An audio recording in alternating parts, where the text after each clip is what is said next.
मौत से अगर तोरा मोहब्बत के दरवाजा खुले वाला रहे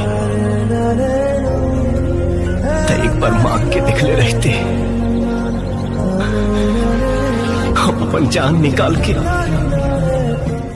कबहू न साथ छोड़ब सब ही कहेला, दीवाना बना के लो मुंह मोड़ ले। क्या करोगे तुम आखिर कब्र पे मेरी आकर? दारू पी के भाऊजी से प्यार करेंगे। कुछ नहीं कहना मुझे तुम्हें, कुछ नहीं।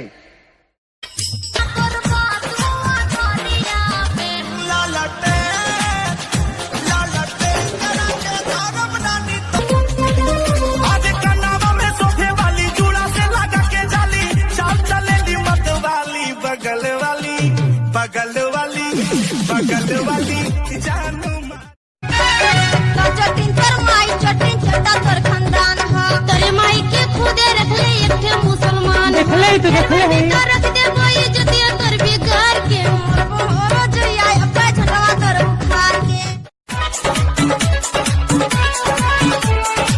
सुते ना सुते देवे साथे जगह हवे, हाथ धरे लाजब देसी हारा हवे, भीतर से मन गुदगुदा हवे भाता के जैसा। हम दिल दुखा के हो, हम दिल दुखा के हम चैन चुरा के बोल कवन कसूर पैलू के हमरा के बिना सुखाता रे हमरो अब हौदी रे भौजी की भौजी रे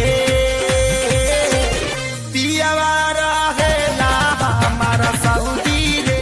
अरे एक लाइची दू लाइची पेट में हो बोले अरे एक लाइची